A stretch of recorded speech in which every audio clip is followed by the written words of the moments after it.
Planet Earth, 10,000 years ago. For 2.5 million years, our prehistoric ancestors had been living in caves, passing the time by bashing stones together. Then suddenly, everything changed, and people began to build huge monuments all over the planet. But how and why? It's the biggest mystery in human history, but not for some people. Thousands of years ago, when our forefathers were primitive Stone Age people, some extraterrestrials visited our Earth. Extraterrestrial presence not only departed the wisdom to build the monuments, but possibly the technology to make it happen. It sounds bonkers. But could aliens have started civilization and built some of the most famous monuments on Earth?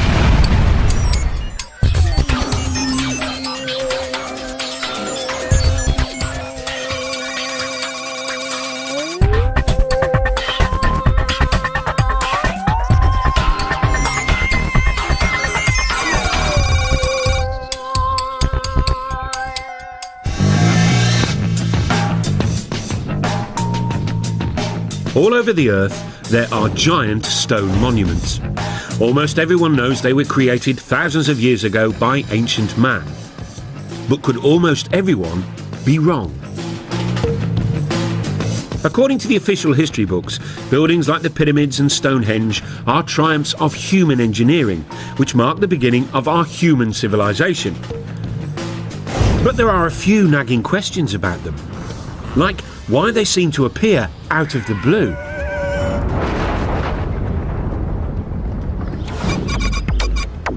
It's a mystery which has been troubling lots of people, including UFO gurus such as David Hatcher Childress. Well, one of the great enigmas of the past and of humanity is that people just like us have been around for at least 100,000 years. And then suddenly, a few thousand years ago, we just stepped out of our caves and started building all these giant monuments. One of the mysteries here is not only how did ancient man build all these giant megalithic monuments, but why? Over the years, scientists have struggled to explain it. Some suggested it was to do with agriculture. The birth of agriculture meant we could suddenly feed armies of workers. Others said it was all about the birth of religion. Early civilizations were desperate to placate gods. But now, there's another explanation.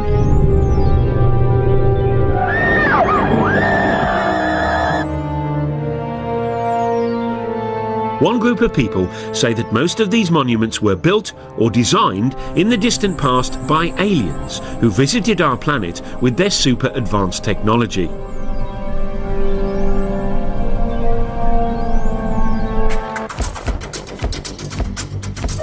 One believer is Jason Martell.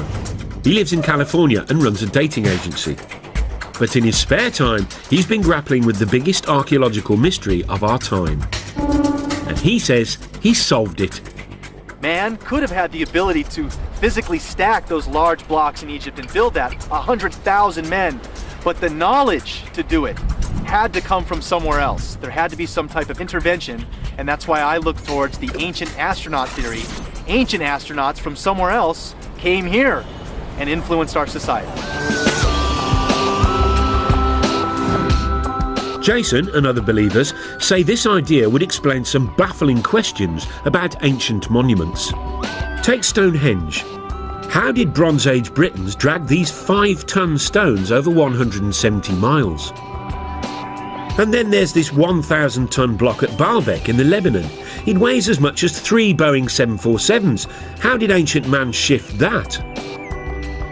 And then there's the biggest controversy of all, the pyramids of Giza. The biggest one is made from 2.5 million blocks of stone. It was built in just 20 years and is lined up exactly with the North Pole, less than 1/10 of a degree out. According to the experts, the answer is simple. The ancient Egyptians were just terribly clever, worked very fast and very hard. And they created a whole tourist industry in only a few decades. But that doesn't convince the likes of Jason Martell.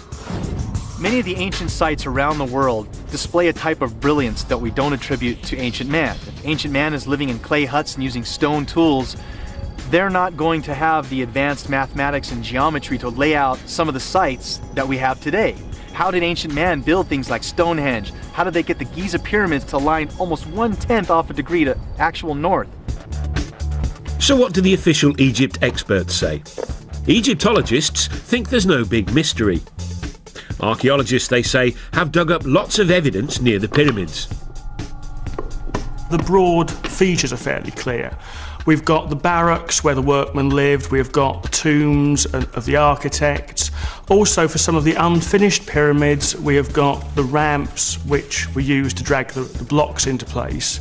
So although the minutiae of the construction process isn't known, probably is unknowable, I think the big picture is perfectly clear. The problem for believers in ancient alien astronauts is that we can't ask the aliens themselves. Or can we? Lisa Royal-Holt says that she knows that aliens built ancient monuments. That's because she is an intergalactic medium who's in direct spiritual contact with an alien called Sasha. Apparently, Sasha lives billions of miles away, but luckily, reception is crystal clear. Over to you, Lisa. Well, greetings to you. This is Sasha. It is a pleasure to be with you this day, and we are so excited that you have an interest in this subject matter. Our intentions for our interaction with Earth humans is absolutely, totally in peace, love, and joy. Thank you, Lisa. I mean, Sasha. That's very reassuring. But what about the pyramids? Who built them? In ancient days, my forefathers came to Earth. We were seeking another place to colonize. The monuments were built by extraterrestrials, usually for actual scientific purposes. OK, we'll be back with the aliens soon so we can hear firsthand about what experiments they got up to. But first, let's meet the godfather of the ancient alien astronaut theory, the man scientists and archaeologists love to hate. Traditional archaeology don't like mysteries. They have the answer for everything. They just declare something, and the rest of the world has to believe it.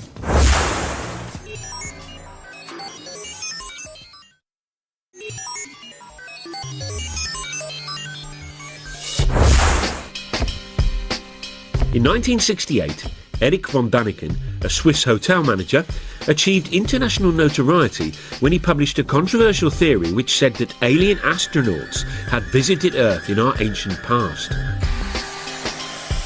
Now, it wasn't the first time it had been suggested extraterrestrial beings had come to Earth in prehistoric times. This, after all, had been a staple of science fiction fantasy for years. But Erich's idea had a rather crucial difference. He said it was true. His book, Chariots of the Gods, sold more than 60 million copies worldwide. And he quickly became an international superstar. Erich seemed to give the world a brand new space-age version of human history. Thousands of years ago, when our forefathers were still Stone Age people, some extraterrestrials arrived. Von Däniken argued that those extraterrestrials helped build ancient monuments. His career as a solver of ancient mysteries began, he says, in the 1960s. While other people were taking drugs and generally rebelling, Erich was pondering ancient buildings, and one in particular, the Great Pyramid of Egypt. Built as a tomb for the Pharaoh Cheops, it's made of 2.5 million stone blocks. Some of the biggest weigh up to 80 tons and were transported from quarries hundreds and hundreds of miles away. And that was 1,000 years before the invention of the wheel. To Erich von Däniken, that posed a huge question. Not why the aliens didn't give us the wheel, but another big question. This is the largest man-made monument on Earth. with a height of about 450 feet and weighing 30 million tons. It's quite a piece. I mean, for a group of people or architects who came right out from Stone Age time.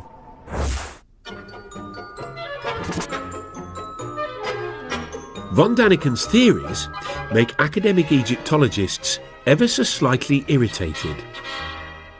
Von Daniken doesn't seem to like human beings very much. He does them down, claims that people are just out of the Stone Age. Well, the Stone Age actually ended some centuries before the pyramids were built, for starters. As far as I'm concerned, Eric von Daniken is a one-man self-publicity machine. I wouldn't characterise what he does in anything like scientific work. But no matter what the experts say, Eric has stuck to his guns. I was never afraid to be ridiculed. I was never afraid that others have a complete different opinion to me. It's wonderful. It's their freedom. But I at least read most of the archaeological books, while the other side, they have no idea what Eric von Daniken says. He states that you couldn't cut granite except with laser beams. Well, it's been shown that using a copper saw, using just ordinary desert sand as an abrasive, within a week or so you can slice through a great chunk of granite. As far as the professionals are concerned, Egyptians didn't need big lasers and big UFOs to move stones. They relied on their big Egyptian muscles. The transport of blocks of stone isn't an issue. Egyptologists have actually done experiments with large numbers of people in a large block of stone, and you just pull it. Some of the blocks came from Aswan. Take the ceiling of the King's Chamber. This is from Aswan, but this is 1,000 kilometers away from here. It's not so easy. There's actually a carving in an Egyptian tomb showing them moving a huge statue exactly by that, simply by muscle power. So there's no mystery about how the Egyptians moved great blocks of stone. And here it is. There are no aliens in this ancient Egyptian carving of the pyramids being built, unless they're cunningly disguised as ancient Egyptians, which is probably why it doesn't appear in any of von Daniken's books. I fail to understand why people can't really grasp the fact that these things were built by the men and women who lived at that time in that country. The logic just seems irrefutable. There are some other obvious quirks in Eric's theory about the pyramids. For one thing, he says after the aliens left, humans did build some pyramids, using alien technology left behind. How did they do that? That's another mystery. He's not quite sure. He also says the pharaoh's tombs were actually a cunning attempt to copy the alien science of cryogenics, which preserves the dead in a state of suspended animation. Von Daniken was quickly dismissed as a crank, and still is. But the archaeologists don't have it all their own way, for there's one irritating little puzzle they haven't been able to solve yet. According to the scientists, the Great Pyramid was completed in just 20 years. Given there are over 2 million blocks, that means the Egyptians had to quarry, move and set a block every minute and a half of every day, 365 days a year for the whole construction period. One has to admit that the details of pyramid construction remain obscure. 2.5 million blocks in such a short time? There really must be doubts if you have a reasonable brain. Having wowed the public with his theory about pyramids, von Daniken then set out across the world to find more evidence of more alien ancient activity. These extraterrestrials have left some proof. But the question is complicated. Left what? What could they have left? And what do you know? He saw that proof everywhere. This 5,000-year-old African cave painting, for example, he says, is of a spaceman, complete with helmet. This ancient stone, he claims, shows people using telescopes. And when he climbed into this Mayan tomb in Mexico, he found what his book would later say was a carving of what seemed like an extraterrestrial traveller in his spaceship. Hunched over the controls, the alien seems to have his breathing apparatus in place, and flames are spewing out of his rocket. According to von Daniken, it's just like the liftoff at Cape Canaveral. And then he said he had the revelation which proved his idea had to be true when he visited South America and flew over the famous Nazca lines in Peru.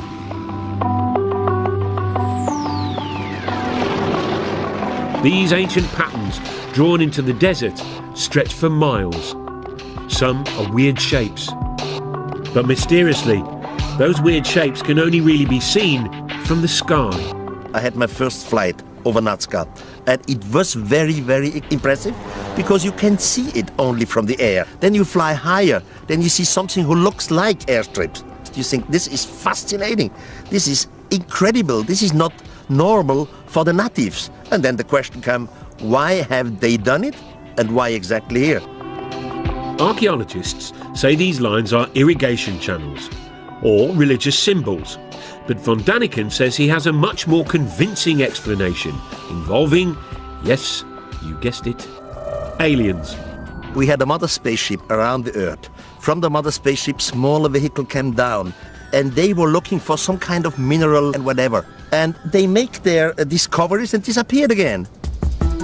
The first lines, he said, were left by accident by the aliens who left marks when they landed and took off in their UFOs.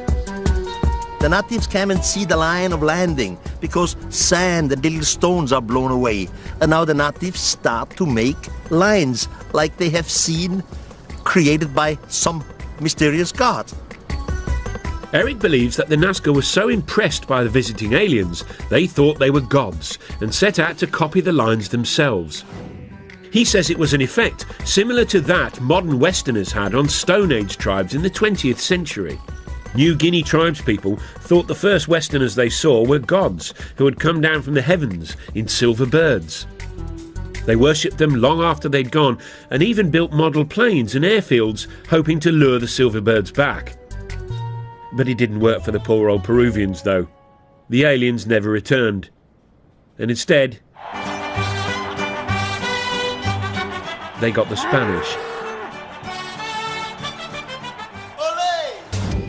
Eric is now convinced that all over the world, ancient man had mistaken aliens for gods. This realisation has had a dramatic effect on him. He was a devout Catholic, but isn't anymore. How did it change my life? First of all, it changed my religion. Now I'm praying to some thing which I cannot understand, which I know it exists. As soon as you start to understand it in a cosmical way, it changes your point of view concerning religion and concerning having right. I cannot live anymore with cults and psychology. Eric von Daniken has a brand new explanation for the whole of human development. Creatures from outer space, he says, not only built and designed most ancient monuments, they inspired all the great religions too. This is heady stuff, but there are two small problems. Not a single expert agrees, and none of his evidence stacks up. Take the so-called alien astronaut in his rocket ship from the Mayan tomb. What von Daniken says are controls and flames are in fact well-known Mayan symbols, like this. It's not part of a rocket, but the face of the Mayan earth god. And these South American stones with supposedly ancient carvings of primitive people gazing at the stars through telescopes, they were exposed by a BBC documentary as fakes, all made by this clever farmer. But that hasn't stopped Eric's runaway success. His 29 books have sold 63 million copies and been translated into 32 languages. Brian Appleyard is a leading British author who's written on the public's fascination with UFOs. He thinks von Daniken's success is down to people's growing distrust of experts, which leads to a taste for conspiracy theories. Now, people by the 60s and 70s, and because of the Cold War, people were paranoid, convinced that governments were lying to them, convinced that something was concealed, and convinced that the world was not as we were told it was. So people were ripe for a story. They were ready to hear a story about extraordinary things. The von Daniken phenomenon seems unstoppable. He makes so much money from his books, he recently opened his very own theme park, which celebrates his unorthodox beliefs. Complete with reconstructions of some of the ancient monuments.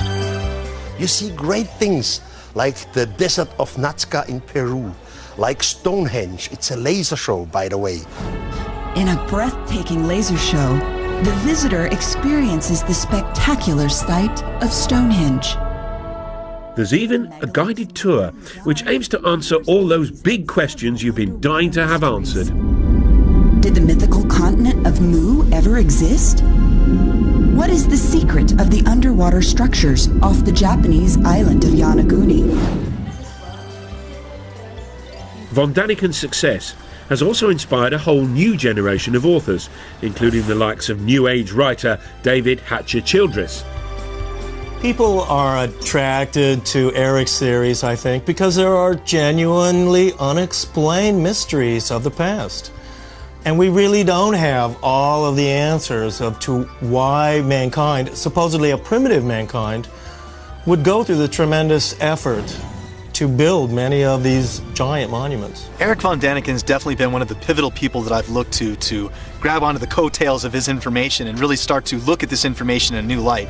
But these new believers have a battle on their hands. Scientists don't care whether the mythical continent of Mu ever existed. If aliens visited the Earth, scientists want proof. I think the first thing I would say about whether the knowledge to build pyramids was given to the Egyptians by extraterrestrials is simply, where's the evidence?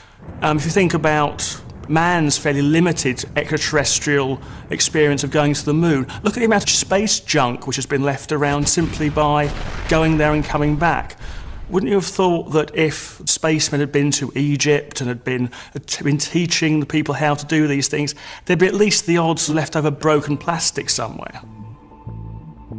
The believers, though, say they've found some evidence, although whether it's very convincing is a whole different question. According to them, aliens did leave some space-age technology behind. This 2,000-year-old pottery jar, for example. It was discovered in Baghdad in 1938. Inside it were copper and iron rods, similar to a modern battery. Back in California, Jason Martell has built his very own replica. What we're looking at basically is just a simple clay pot formed with the clay found naturally in that region, and then using a simple copper lining and a iron metal rod down the center. This was in back in their days used either a rubber or an asphalt stopper. Jason fills the pot with an acid solution, vinegar, and now he's expecting something spectacular to happen. All right, the moment of truth.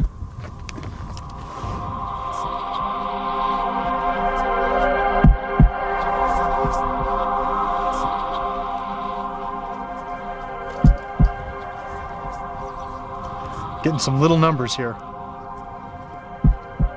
See that spike? It's going off the chart here now. Look, there we go. See that? Generating 4 volts right there.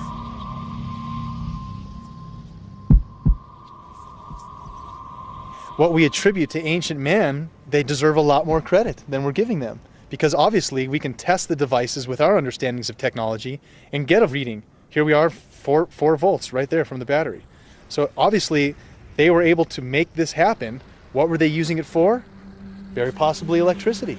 Now, what ancient Iraqis might have done with 4 volts of electricity, nobody's sure. As for aliens, why would they need an old clay pot when they can zoom through interstellar space? If making a little pot, filling it with vinegar and sticking a bit of copper in it, and then seeing that there's some bubbles appear, is space-age technology, fine. Back at Eric's theme park, the Baghdad battery is given pride of place, alongside an object based on an Egyptian drawing which he claims was an electric light bulb. The Egyptologists, though, say it's a well-known symbol and is actually just a snake inside a flower. The spoil sports. But Eric is convinced the ancient Egyptians used electricity to light up the dark passages in their pyramids. Someone must have nicked all the wires. Now, you may have been thinking that aliens could have brought us something more useful than the odd light bulb.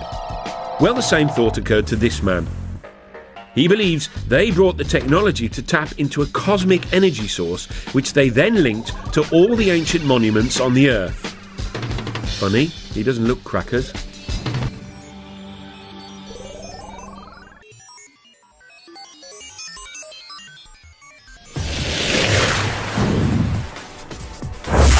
One of the things that makes human beings sort of special is that we live in big, sophisticated societies full of big, complex buildings. It's called civilization.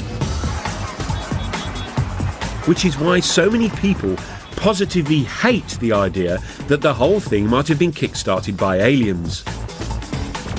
At the heart of the theory is the suggestion that extraterrestrials built the very first big buildings of all back in the ancient past. Which is all very well and good, but the believers have had a hard time explaining why the aliens did all this. Were they just trying to show off? Not according to this man. Here he is, hiding in Stonehenge.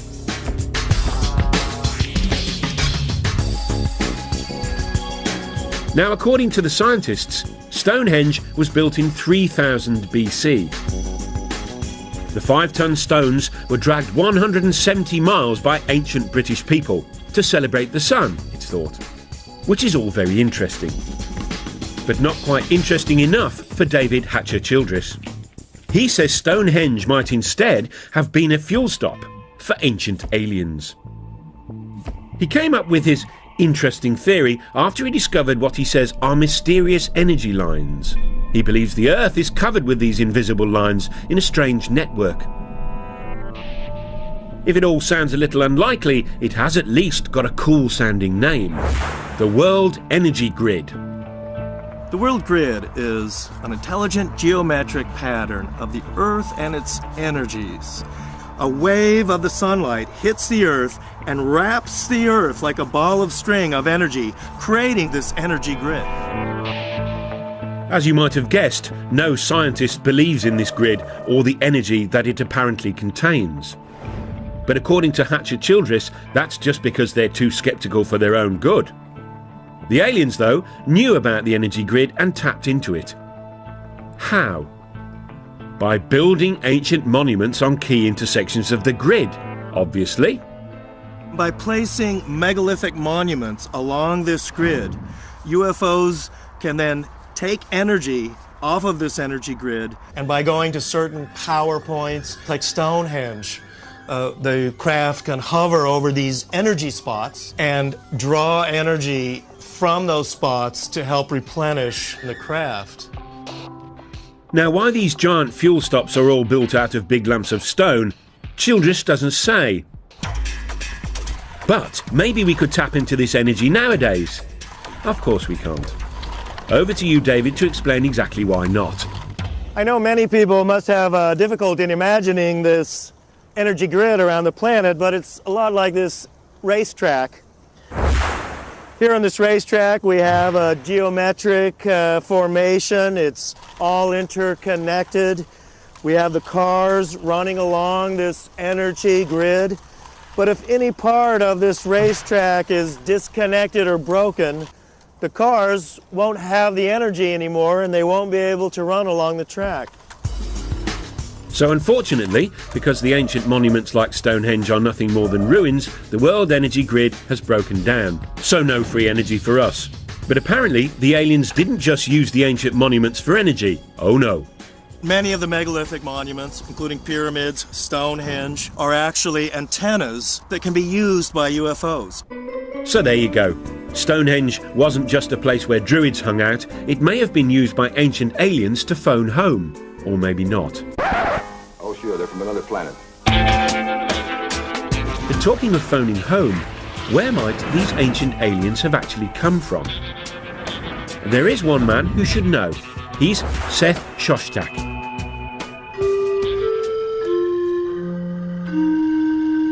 He heads up SETI, the Search for Extraterrestrial Intelligence. This is a scientific study that's been scouring the constellations for the last 20 years, listening for radio signals from alien life forms. It turns out that lots of scientists believe that life probably did arise somewhere else other than the Earth. After all, the universe contains trillions and trillions of stars. Seth Shostak has devoted his life to being the first to prove it. You know, the universe is vast. It seems that most stars have planets. There are going to be lots of other worlds that are just as nice as the Earth for life. The question is, has life arisen on those worlds? Planet X. Jason Martell is convinced aliens are from there. He says that the ancient Sumerians from Iraq believed in a 10th planet in our solar system, which modern science hasn't yet discovered. Sumerians, he says, believed that's where their gods, the Anunnaki, hung out. Again, the Anunnaki are the beings supposedly that come from Planet X, another planet within our solar system that modern science is currently trying to look for. That planet does exist. It's possible we have ancestors living on that planet. Just a minute. Ladies and gentlemen, we bring you this special radio television broadcast in order to give you the very latest information on an amazing phenomenon. It was looking good for Planet X when in July 2005 astronomers announced they had actually discovered a big blob way out beyond Pluto. They called it Planet Xena. But they've now realised it's really small and full of gas, so not likely to be the home of the Anunnaki or our ancient alien visitors. But there's one candidate for alien life that obsesses more people than any other.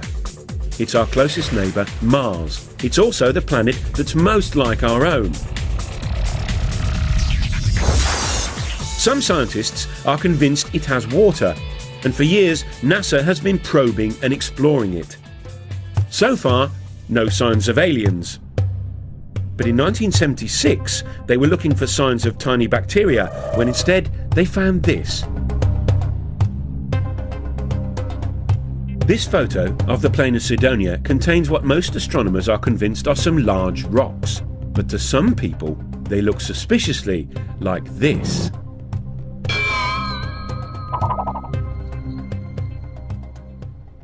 Here's one guy who thinks that's exactly what they are.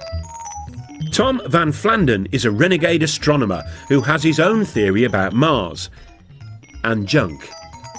You see, according to Flandern, Mars is really the moon of a planet where extraterrestrial humans first evolved, but had to leave in a bit of a hurry when it exploded.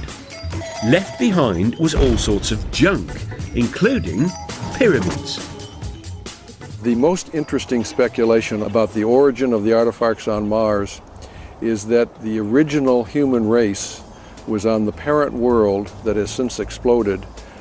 They built things on their moon, Mars, but before the end of their civilization, which they saw coming, they transferred their species to the most nearly habitable planet, which would have been Earth. We'd sure like to get higher resolution images of this and other pyramid-shaped objects on Mars and see if they are truly pyramids. But are these really pictures of Martian pyramids, you ask? Tobias Owen was a NASA scientist on the mission that took the photographs. He's what you might call unconvinced. My job there was to examine pictures as they were coming in of the surface of Mars in regions that we thought would be safe for the spacecraft to land. There was a small group of people who felt that this was an example of an alien construction, that there was life on Mars, or there had been life on Mars. NASA promptly issued a denial, which for believers was obviously proof of a monumental cover-up. You know, the interesting thing about NASA's track record, NASA, National Aeronautics Space Association, could also stand for never a straight answer. In its inception in 1959 or so, NASA consulted a big think tank called the Brookings Institute, which advised NASA, if you ever find extraterrestrials, these things need to be handled cautiously. For one, society in general and religious institutions aren't quite ready to accept an extraterrestrial presence. Pyramids on Mars were spooky enough, but then things got really out of hand when NASA released another batch of photographs from the plain of Cydonia. And near the pyramid shapes was something else. A rocky outcrop that some people felt had an eerie resemblance to something familiar, something that ancient astronaut believers have long connected with aliens. Yep, that other famous tourist site in Egypt. Very interestingly enough, NASA first took an image of the face on Mars, and they labeled it head. And this photograph was quickly dismissed by NASA as a trick of light and shadow. It's not really a face on Mars, it's just a lighting angle difference. Wrong answer. Here we have a face in pyramids on Mars, a sphinx in pyramids in Egypt. There has to be a connection, a Mars-Earth connection. To the scientists, though, it was just a natural feature. This is the kind of thing that we see on the Earth in various places. There's a famous one in New Hampshire in the United States called the Old Man in the Mountain. And there's a tendency among us humans to try to see images of ourselves in nature. And here was a perfect example, but happened to be on Mars. The common sense explanation is simple. Human beings are just hardwired to recognise faces, even when faces aren't there. Over to a psychologist to explain. Faces are very important to humans from infancy. They're so important that we perceive faces even in a stimulus that is not a face. For example, this plate of eggs in front of me looks very much like a face. We can see eyebrows, two eyes, a nose, and a mouth very readily. Well, when I look at the first image that was taken of the structures on Mars, I see it very, very clearly as a face. Here's an eye, here's the bottom part of a nose, here's the outline of a face. This is a low-resolution image, and I'm quite convinced by that interpretation. However, when I look at the more recent image, which is a much more high-resolution image, I'm very hard-pressed to see that as a face. Now, could I see it as a face? I could. I could go and look for the same features that I saw in the first image and try to pick them out here.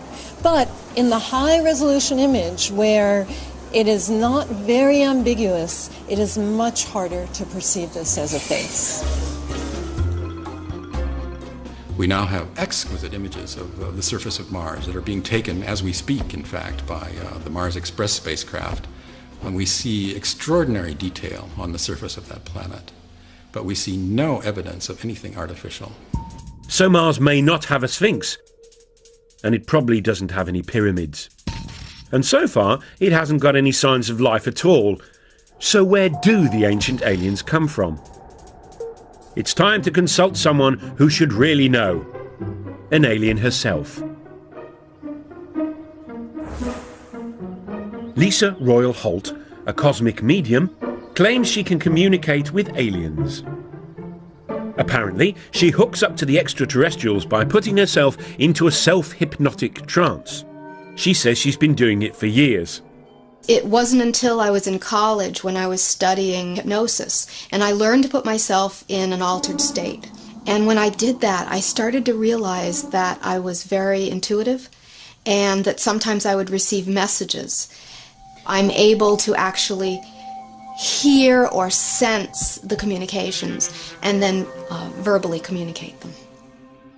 Right now, her favourite phone buddy is a female alien called Sasha, who takes over Lisa's brain and communicates through Lisa's voice. We are about to do a channeling session. I will go into a meditative state. You are going to hear from Sasha, who says she's from the Pleiades. You mean the Pleiades, a cluster of stars in the constellation of Taurus, otherwise known as the Bull. Tell us, Sasha, if it's not too personal a question, what do girls from the Pleiades look like? In my world, I actually do have what you would know to be a physical body, though it exists in a slightly different dimension. I could walk down your street and pass as a human, but you would probably look at me and feel there was something strange about me. Sasha says her people were intergalactic empire builders who roamed the universe thousands of years ago, taking over other planets and building vast monuments as they did. Ironically, one of their first colonies was apparently on Mars. We used some of the bases there as colonies.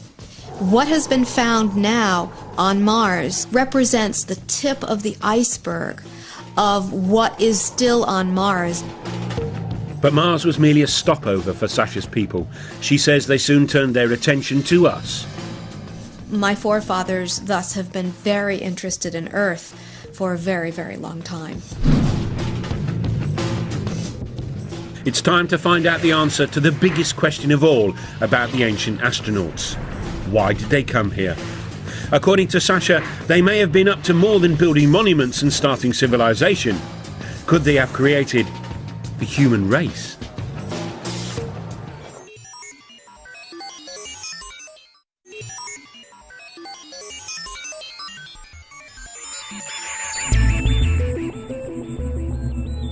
If alien astronauts really did visit us thousands of years ago, and that's rather a big if, then the obvious question is why? What is it? I don't know. Well, according to Lisa Holt, or rather her alien mate Sasha, there's a perfectly sensible answer. The aliens chanced upon our pre-human ancestors and then started messing with our DNA, a process she calls upliftment.